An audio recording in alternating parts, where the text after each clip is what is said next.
Gloire à Dieu. C'est beau l'église de Dieu. C'est beau de passer du temps dans sa présence. Il est bon d'être réunis en son nom. Vous savez pourquoi il est beau d'être réunis en son nom? Parce qu'il est là. Il est présent. Il est là pour vous bénir. Il est là pour nous combler. Il est là pour qu'on puisse l'adorer, le glorifier. Et c'est ce qu'on fait. On est en train d'adorer celui qui a donné sa vie pour nous. Amen. Je vais demander à Manuel, s'il te plaît, de prier, que le Seigneur conduise ce moment et nous guide dans cette situation. Seigneur, on te remercie encore pour ce temps qu'on peut prendre tous ensemble en famille. Seigneur, on veut vraiment t'honorer cet après-midi. On veut que tu puisses prendre toute la place, Seigneur, dans ce lieu. On veut, c'est vrai, que par ton Saint-Esprit, Seigneur, tu puisses ouvrir nos cœurs pour que nous puissions, c'est vrai, être à l'écoute. Seigneur, n'est pas simplement à l'écoute, mais que nous puissions mettre en pratique, c'est vrai, ce que tu veux nous encore enseigner cet après-midi au Seigneur. Prends toute la place, Seigneur, et agis par ton Saint-Esprit, au nom de Jésus. Alléluia. Gloire à Dieu, amen. Alors, la prédication que je vais vous apporter aujourd'hui, c'est une prédication peut-être que vous n'avez pas trop l'habitude d'écouter, et que moi non plus, je n'ai pas trop l'habitude d'apporter, parce que ça va toucher des choses qui sont un peu privées, un peu personnelles. Ça va toucher les finances. Donc, quand ça touche les finances, ça fait des frissons derrière le dos.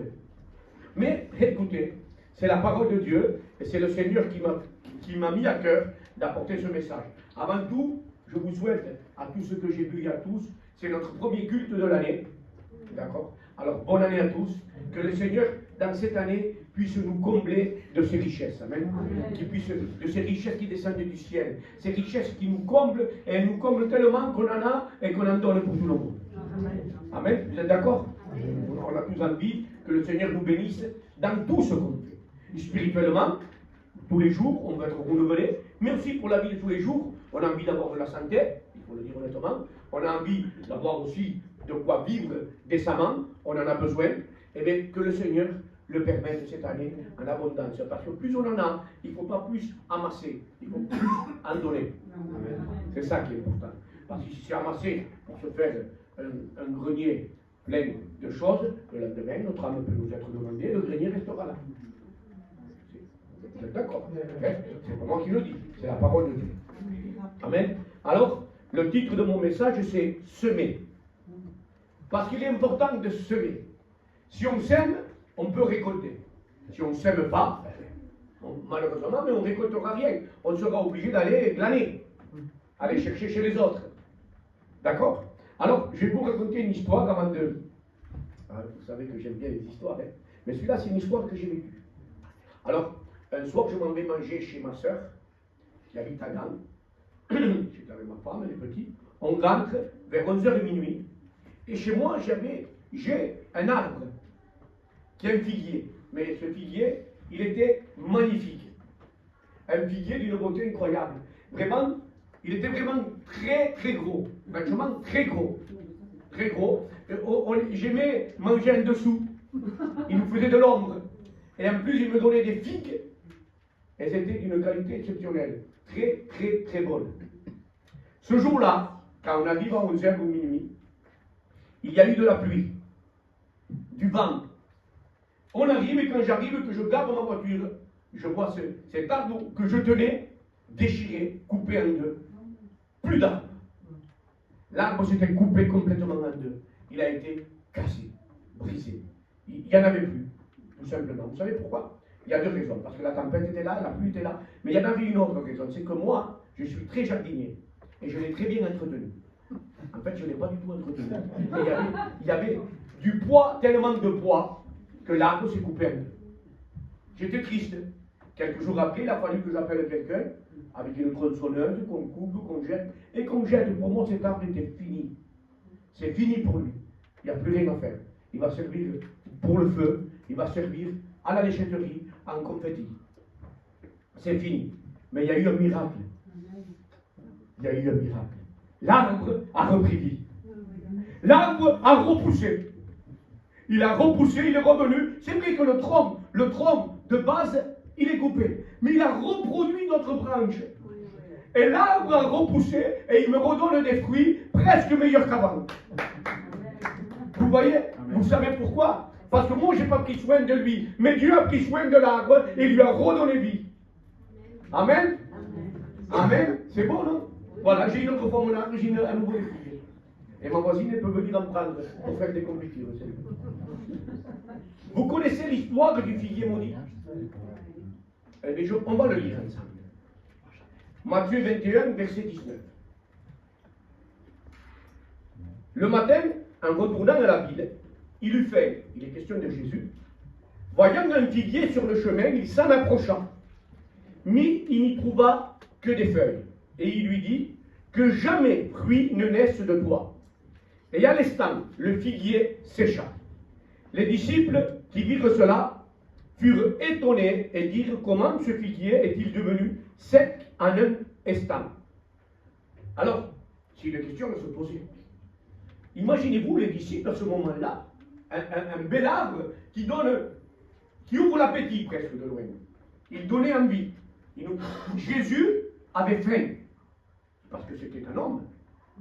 Il avait faim et il boit ce figuier comme on pourrait le faire chacun de nous. Quand on a faim, on se dit, Jésus connaissait ses arbres. Parce que c'était à Jérusalem, il le connaissait. Il voit des feuilles là-bas, il se dit, je vais me manger quelques figues. Il avait faim. Il s'approche, pas une figue, que des feuilles, une belle apparence, une belle stature, un beau costume, une belle cravate. Je ne sais pas moi, un jean Levi's, allez, je dis même des marques. Et quand il s'est approché, il n'y avait pas de fruits. Les disciples ont été surpris parce que Jésus a dit une parole et l'arbre sur le champ est devenu sec. Mais vous savez, les disciples se sont arrêtés sur le miracle. Ils ont vu un miracle ce jour-là. Ils ont vu quelque chose d'extraordinaire dont on n'a pas l'habitude. Mais ils se sont arrêtés sur le miracle, mais non sur la symbolique. Et ce que je voudrais aujourd'hui vous expliquer, c'est la symbolique de cette image, de ce que Jésus a fait là. Vous savez pourquoi cet arbre a été séché et mort sur le champ? Parce qu'il était déjà mort en réalité. Un arbre qui ne produit pas de fruits, c'est comme s'il serait déjà mort. C'est pour ça que Jésus a dit qu'il soit sec, mais en vérité, sa sève, la vie ne coulait pas assez pour qu'il y ait de l'œuvre. Il avait qu'une apparence religieuse, mais il ne produisait pas de réels fruits. Un arbre sans fruit, on peut l'appeler un arbre qui ne sert à rien. On peut l'appeler un arbre inutile. Et parce que les arbres, à la base, ils sont là pour nous nourrir. Mais celui-là était déjà mort. La foi, mes chers amis, la foi de cet arbre était morte. Car la foi est morte. Quand la foi est morte, il n'y a pas des œuvres qui en découlent. Quand il n'y a pas de fruits, c'est parce que là, il y a déjà la mort en nous. La foi sans les œuvres, elle est morte. Je vais vous parler d'un autre arbre après. Mais un arbre mort, c'est un arbre stérile qui ne produit pas. Pas de fruits. Pas d'œuvre. Pas d'œuvre. Les fruits, c'est l'œuvre. C'est les œuvres qu'on peut faire. Vous comprenez ça? Alors, je vous lis un autre texte dans Luc 13, verset 8. Vous connaissez aussi. Il dit aussi cette parabole. Un homme avait un figuier planté dans sa vigne. Il vint pour y chercher du fruit et il n'en trouva point. Exactement pareil que Jésus. Jésus raconte cette parabole, mais certainement qui venait de la Bible peut-être. Parce qu'il a été cherché dans cet arbre des fruits, mais il n'y en avait pas. Je continue. Alors il dit au vigneron, voilà 3 ans que je viens chercher, 3 ans que je viens chercher du fruit à ce figuier. Et je n'en trouve point. Coupe-le. Coupe-le. Ça suffit. Pourquoi occupe-t-il la terre inutilement? Le vigneron lui répondit, Seigneur, laisse-le encore cette année. Je creuserai autour et j'y mettrai du fumier. Et la suite est terrible. Écoutez bien la suite. Moi, cette suite, elle me fait presque peur. Peut-être à l'avenir donnera-t-il du fruit. Sinon, et retenez ça, tu le couperas. Sinon, tu le couperas. C'est terrible. C'est terrible ce qui est en train de dire là. S'il ne porte pas de fruit, à un moment ou à un autre, il sera coupé. C'est la réalité. La foi produit des œuvres. Si un moment notre foi ne produit pas des œuvres, il faut commencer à réfléchir. Il faut commencer à se reposer des questions. Parce qu'à un moment, cet arbre sera coupé. C'est une dure réalité que je suis en train de vous dire, mais c'est une réalité qui est la vérité de la parole de Dieu. Aujourd'hui, c'est un message différent. J'apporte ce que le Seigneur me met dans mon cœur. Et je peux vous dire que j'essaye de faire aussi ce que le Saint-Esprit me met dans mon cœur. Et quand je prêche cette parole, j'ai prié, je prie le Seigneur. Je dis, Seigneur, attention, je prêche, je dois vivre. Je dois être comme je prêche, Seigneur. Je ne veux pas prêcher et devoir m'échapper parce que je ne le vis pas. Ce que je prêche, mon Dieu, permet-moi de le vivre. Et je veux le partager avec vous. Amen. Nous sommes dans la grâce. C'est merveilleux. C'est-à-dire que si tu n'as pas porté de fruits maintenant que tu n'as pas eu d'œuvre, le Seigneur nous fait grâce, il va creuser autour. Il va nous soigner pour qu'on puisse reporter du fruit. Dites Amen, s'il vous plaît. Mais si on ne porte pas de fruits, peu importe comment on s'appelle, monsieur le pasteur, à un moment tu seras coupé comme les autres. Messieurs, dames, que vous êtes là, mes frères et mes sœurs, nous sommes appelés à porter du fruit. La foi doit se manifester par des œuvres. Et c'est pour ça que je vais faire une lecture d'un livre qui est quand même assez sec, assez dur, mais je vais la faire. Jacques 2, on y va du verset 14 au verset 26.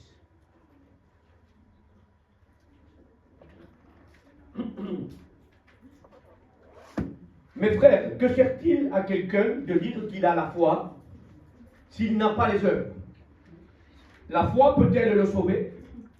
Si un frère ou une sœur sont nus, écoutez bien, et manquent de la nourriture de chaque jour, et que l'un d'entre vous leur dise, allez en paix, allez vous régaler, c'est super, chauffez-vous et rassasiez-vous, et que vous ne leur donniez pas ce qui est nécessaire au corps, à quoi cela sert-il? C'est des feuilles, c'est un bel arbre, il est beau, il nous donne envie, mais il ne pratique rien. Vas-y, prie, je vais prier pour toi, hein, t'inquiète pas, t'as pas de quoi manger, tu auras un steak demain dans ton assiette, hein, je vais prier mon Dieu. C'est bien, gloire à Dieu. Il en est ainsi de la foi. Si elle n'a pas les œuvres, elle est morte en elle-même. Mais quelqu'un dira, toi tu as la foi et moi j'ai les œuvres. Montre-moi ta foi sans les œuvres et moi je te montrerai la foi par mes œuvres. Écoutez bien, c'est fort, c'est fort. Écoutez bien, soyez très attentifs. Tu crois qu'il y a un seul Dieu? Tu fais bien. Les démons le croient aussi et ils tremblent. C'est dur, c'est des paroles dures, hein, mais c'est la Bible, c'est inspiré du Saint-Esprit. Veux-tu savoir, ô homme vain, que la foi sans les œuvres, écoutez bien, est inutile? Inutile comme l'arbre planté au milieu de la vigne qui ne porte pas de fruits.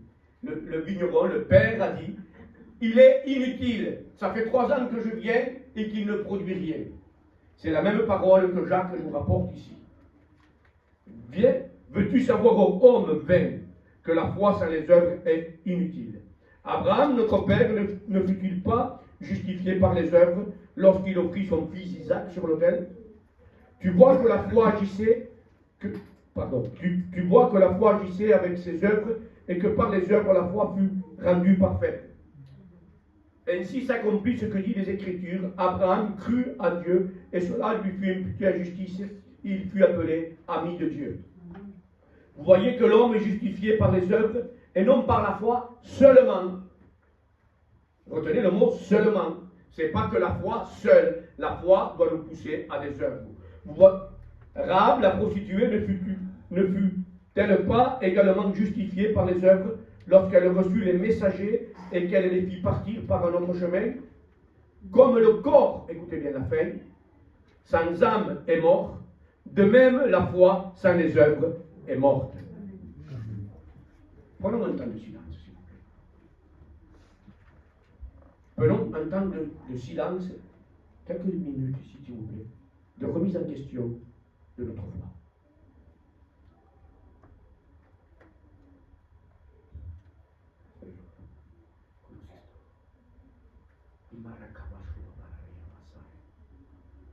Seigneur, on peut lui dire, Seigneur, viens creuser autour de mon âme. Viens creuser, Seigneur. Et viens reprendre soin de ma vie. Alors, regardez notre arbre, que chacun puisse regarder l'arbre de sa vie. Regardons nos arbres. Regardons si nous portons du fruit. Regardons si nous faisons des œuvres.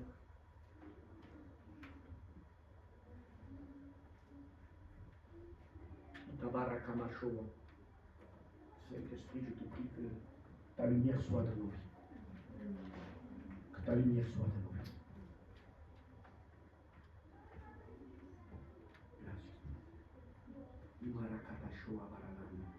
Il est bon de faire silence des fois et de se remettre en question.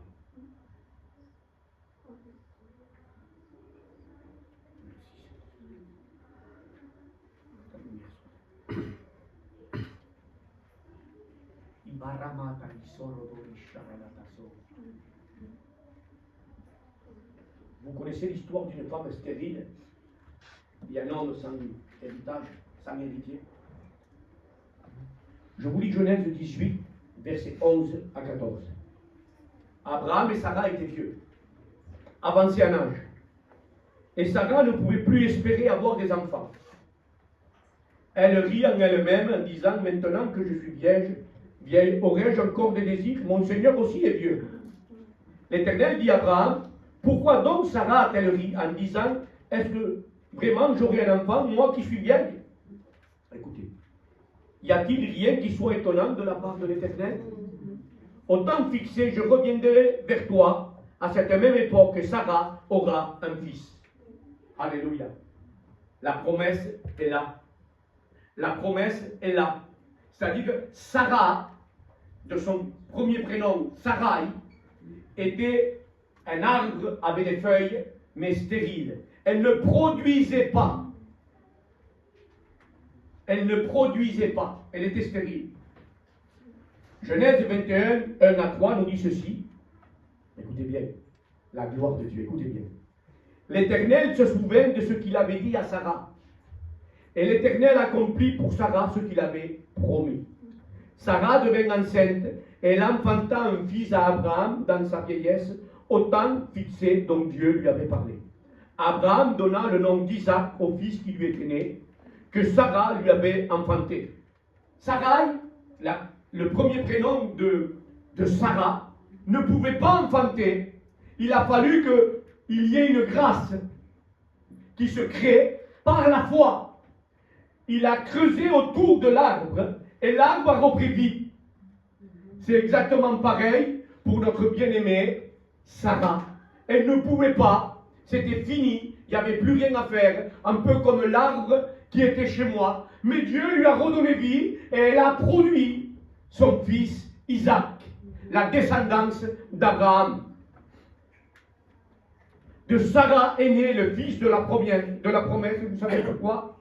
Parce que Sarah, Abraham ont cru par la foi à la parole que Dieu avait prononcée. Et quand on croit à la promesse de Dieu, eh bien oui, on peut se permettre de faire des œuvres qui glorifient Dieu.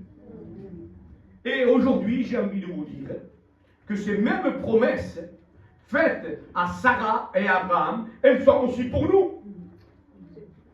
Elles sont aussi pour nous. Mais il y a un moment, quelque chose qui s'est passé. C'est qu'il y a eu une transformation de Sarai en Sarah. Et je dirais aussi, après on va le lire, et il y a eu donc une multiplication. Écoutez, Genèse 17,5 nous dit, on ne t'appellera plus Abraham, mais ton nom sera Abraham. Transformation aussi pour Abraham. Il a dû changer de nom. Il y a eu un changement qui s'est produit dans sa vie. Vous savez pourquoi il y a eu un changement? Parce qu'il a cru. Et regardez la suite. Car je te rends père d'une multitude de nations. Multiplication. Multiplication. Amen. Quand on croit à la promesse de Dieu, Abraham, vous savez comment on l'appelle? Le père de la foi. Parce qu'il a cru, il est devenu le père de la foi. Voilà la transformation. Abraham avec AM, qu'est-ce qu'il a fait Abraham avec AM? Il a pris Agar et il a fait Ismaël. Ismaël, le fils de la misère. le fils du manque de foi, le fils du doute, le fils de la peur, le fils, on pourra dire, du bel arbre avec des feuilles, mais sans une véritable œuvre de la foi.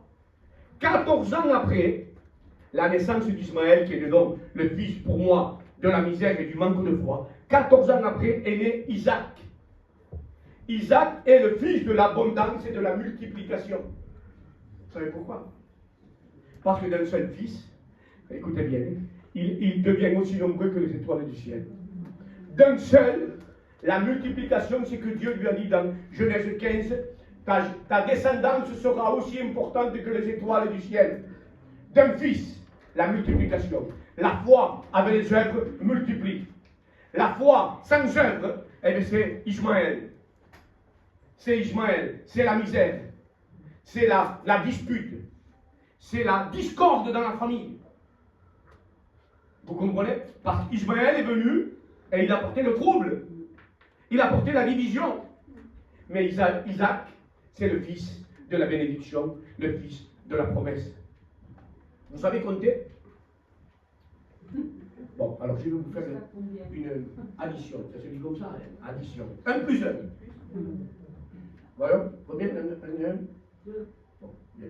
Qui c'est qui dit 1, 1 encore ici? Daniel, comment ça fait 1, 1? Bien, bravo. Je vois que vous avez été quand même à l'école. Hein? 5 plus 2, ça fait combien? Je vous mets un peu plus de difficulté. Eh bien, au chiffre de Dieu, 5 plus 2, ça fait 5000. Parce qu'avec 5 points et 2 poissons, il a donné 5000 poissons. Alors, on ne doit pas compter de la manière de l'homme, on doit compter de la manière du ciel. Dites amen ça. La foi ne fait pas les mêmes comptes que la terre. Que Dieu soit loué. La foi ne compte pas pareil. Alors, qu'est-ce qu'il a fait à Abraham après? Il a fait une offrande de la foi. Dieu lui dit à Abraham, amène-moi ton fils de la promesse, Isaac.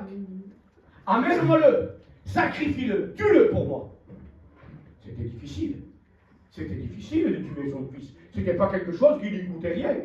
C'était quelque chose qui coûtait cher. C'était le seul fils unique et le fils de la promesse. L'héritier. Avec lui, Dieu lui avait dit, ce fils, tu vas multiplier comme les étoiles. Alors, et Dieu lui dit, donne-moi ton fils. C'est contradictoire. C'est difficile. Et bien, vous savez qu'est-ce qu'il a fait Abraham? Le nouveau Abraham, celui avec le hache, il y a été et il a mis son fils sur l'autel. Il a pris le bois, il a pris le feu, il a pris le couteau, et le fils d'Abraham lui dit, Isaac lui dit, mais mon père, qu'est-ce qu'on va sacrifier? Où est l'agneau? Et la réponse est dans Genèse 22:8. Abraham répondit, mon fils, Dieu se pourvoira lui-même de l'agneau pour l'Holocauste. Le nouveau Abraham marche par la foi et il sait que Dieu va pourvoir à ses besoins. L'Abraham, avec R-A-M, le premier Abraham, a pourvu par ses capacités et a pris Agar et a fait Ismaël. Mais le nouveau Abraham sait que c'est Dieu qui pourvoit. Dites amen, s'il vous plaît. Un autre homme que vous connaissez a dit, je n'offrirai point à l'Éternel un holocauste qui ne me coûte rien. C'était David, l'homme selon le cœur de Dieu. Quand on donne quelque chose à Dieu, des fois c'est pas évident. Vous croyez que ça devait être facile pour Abraham, là, de donner son propre fils?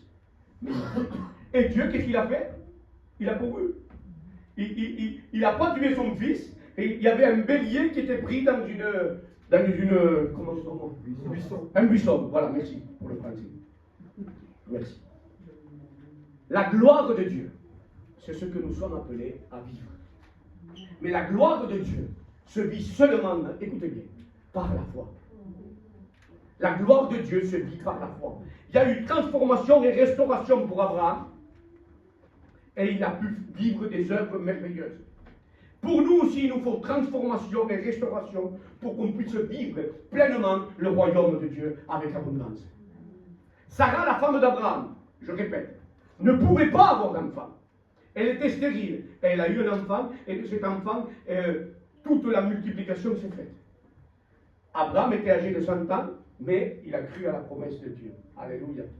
Et parce qu'il a cru, il a enfanté un fils, et d'un seul fils a été multiplié comme les étoiles du ciel. Dites Amen. L'arbre ne pouvait plus produire de fruits, le mien. C'était fini pour lui. Mais parce que Dieu a pris soin de cet arbre, il a reproduit. Alléluia. Abraham a cru à la promesse. Et ils se sont multipliés comme les étoiles du ciel. Et j'ai une question à vous poser.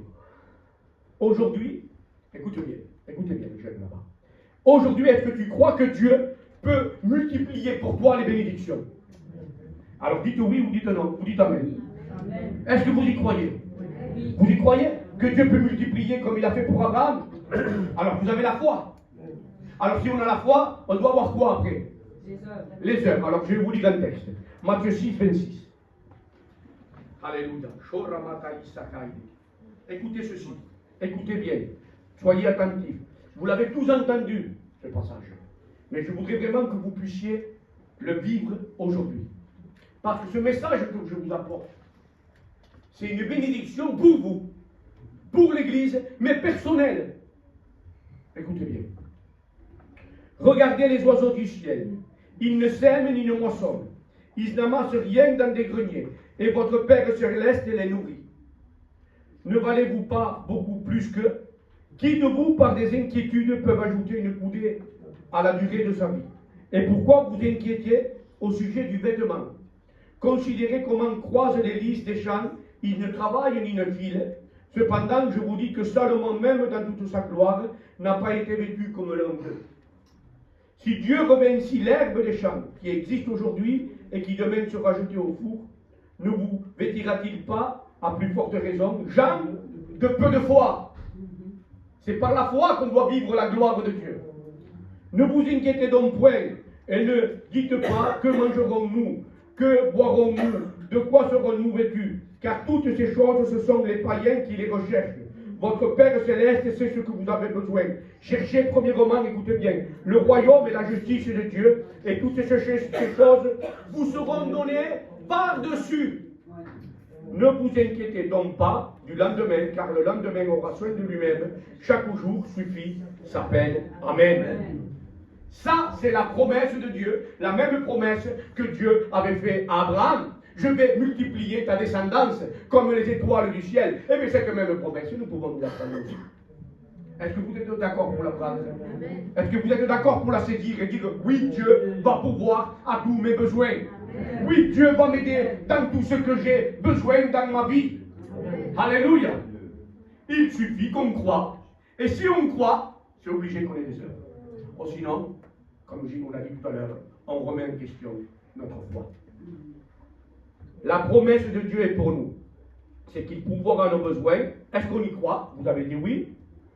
Alors si tu crois aux promesses de Dieu, je n'ai pas besoin de prophétiser, j'ai juste besoin de te dire la parole de Dieu. Et que tu mets en pratique ces œuvres, écoute bien, un fleuve de bénédiction coulera sur toi et sur ta famille. Amen. Si tu crois, c'est un fleuve sans arrêt et sans limite. C'est ce qui va couler sur chacun de nous si on y croit. Je ne parle pas là de la doctrine de la prospérité. Là, je parle de la doctrine de la foi qui nous pousse à faire des œuvres. La prospérité, ce n'est pas ici. Ici, on croit que Dieu pourvoit nos besoins avec largesse. Amen. Alors la foi, elle va nous donner, puisque vous avez dit tous qu'on a la foi et qu'on y croit, elle va nous donner à semer en abondance. Je vais vous expliquer. Dimanche dernier, le dimanche quand j'étais à Limoges, j'étais à une église. C'est des églises, comment c'est les gens? C'est ICI, est-ce que ICC. Voilà. J'étais à l'église ICC à Limoges. C'est les églises de Castanou, Ivan Castanou, qui nous avait fait il y a 1 an ou 2 pour la convention à Perpignan. 2 ans. J'étais à cette église. Et Dieu m'a parlé, Dieu m'a béni. C'était une église africaine. Je me suis régalé. Parce que j'étais à ma maison.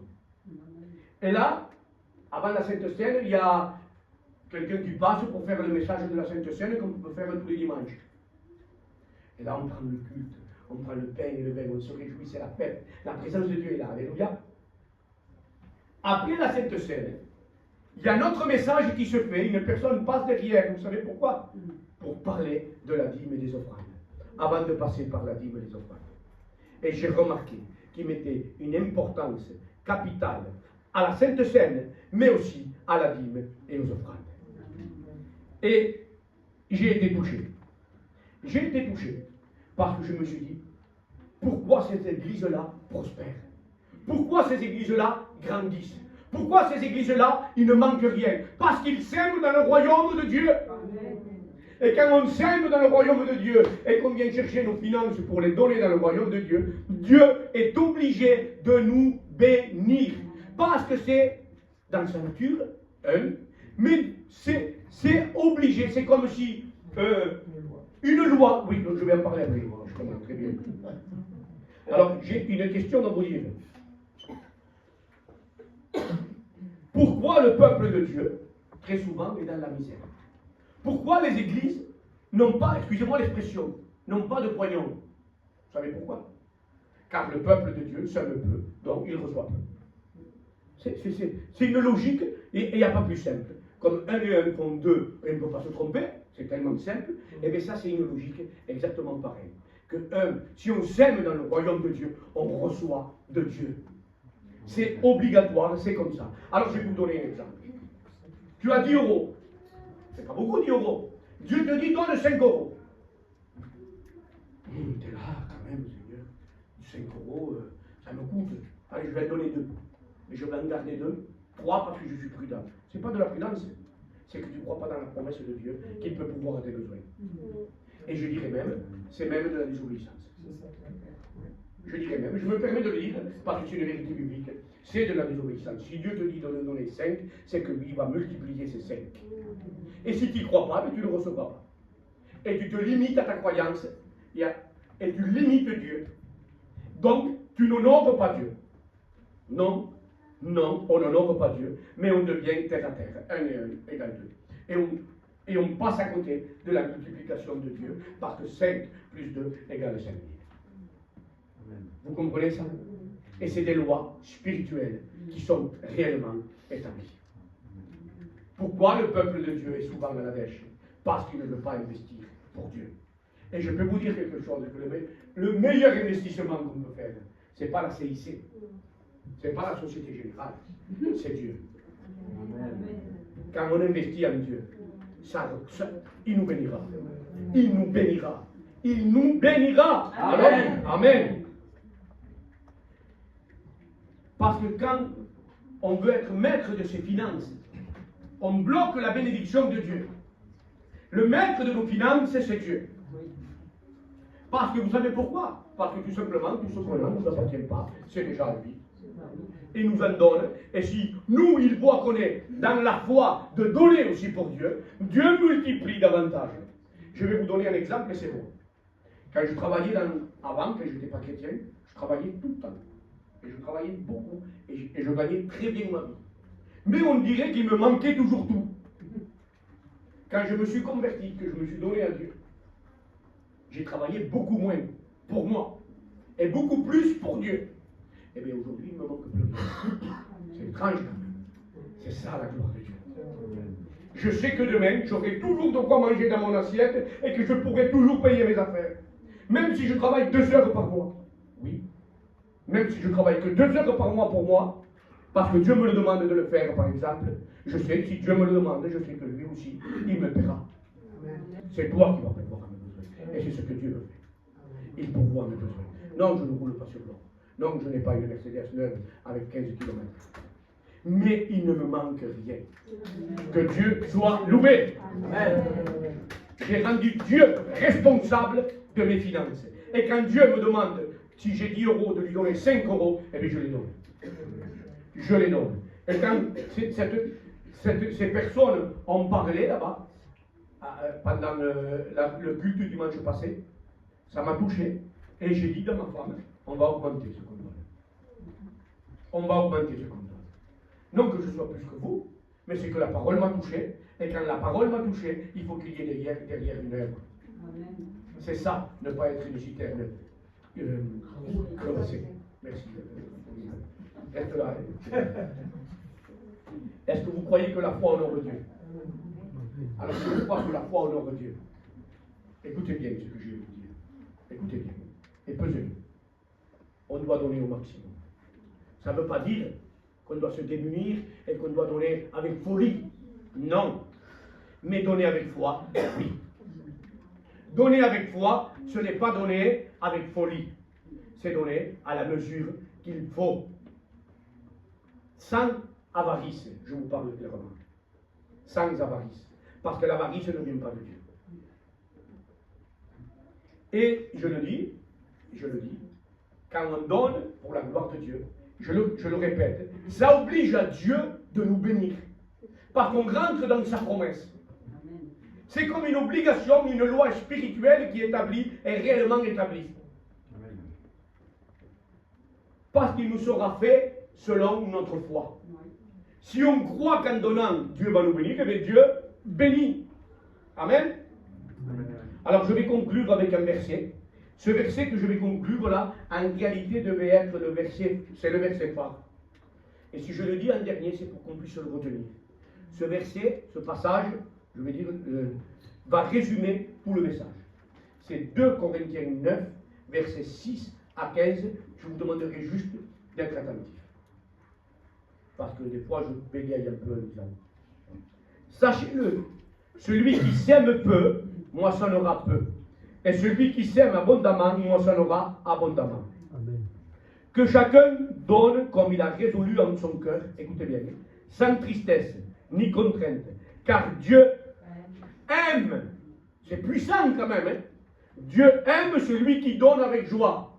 Il y a un amour particulier qui se crée à ce moment-là. Dieu aime celui qui donne avec joie. Et Dieu peut vous combler de toutes sortes de grâces, afin que, possédant toujours en toutes choses, de quoi satisfaire à tous vos besoins, vous ayez encore en abondance pour toute bonne œuvre. Selon qu'il est écrit, il a fait des largesses, il a donné aux indigents, sa justice subsiste à jamais.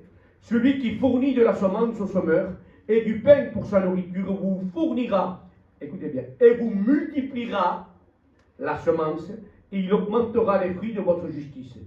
Vous serez de la sorte enrichis à tout égard pour toute espèce de libéralité qui, par notre moyen, feront offrir à Dieu des actions de grâce. Car le secours de cette assistance non seulement pourvoit aux besoins des saints, mais il est encore une source abondante de nombreuses actions de grâce envers Dieu, en considération de ce secours dont ils font l'expérience. Ils glorifient Dieu de votre obéissance dans la profession de l'évangile de Christ et de la libéralité de vos dons envers eux et envers tous. Ils prient pour vous parce qu'ils vous aiment à cause de la grâce éminente que Dieu vous a faite. Grâce soit rendue à Dieu pour son don ineffable. Amen. Amen. Ce passage que nous venons de lire résume toute la prédication. Ça veut dire que tout simplement, que si on donne à Dieu, qu'on donne et qu'on aime donner et aider les gens, Dieu nous bénit en abondance. Amen. Et multiplie même ce que nous avons. Amen. Que Dieu soit béni. Alors j'ai envie de vous dire qu'il faut une restauration de notre foi pour produire à la gloire de Dieu. Alors, tu veux que l'arbre reprenne vie? Alors laisse Dieu faire. Laisse Dieu en prendre soin. Et je vais dire au mieux, tu veux que tes finances fleurissent? Alors laisse Dieu dans tes finances. Donne ta dîme et ton offrande, mon frère et ma soeur. Et prépare-la. En début de semaine ou en début de mois, on dira 1 Corinthiens 16:2. Parce que c'est une loi divine et spirituelle, écoute-moi, qui ouvre des bénédictions. C'est une loi spirituelle qui ouvre des bénédictions pour chacun de nous. Alors, prépare, la Bible dit dans 1 Corinthiens 16:2, prépare au début de semaine tes finances pour l'offrande et pour la dîme. Alors pour certains, ce sera au mois, comme vous pouvez, mais mettez cela de côté avec précision. Tout le monde aime bien se lever le matin et prier. C'est vrai. Mais ça, c'est aussi important que de prier. Mais sauf que ça, c'est l'œuvre. Ça, c'est l'œuvre. Parce que prier, c'est bien, il faut, Mais si tu pries et que jamais tu veux donner 20 euros ou ce que tu peux pour l'œuvre de Dieu, c'est qu'il n'y a pas d'action dans ta prière. C'est difficile ce que je dis, parce que je viens de toucher des choses qui piquent, qui piquent dans les poches.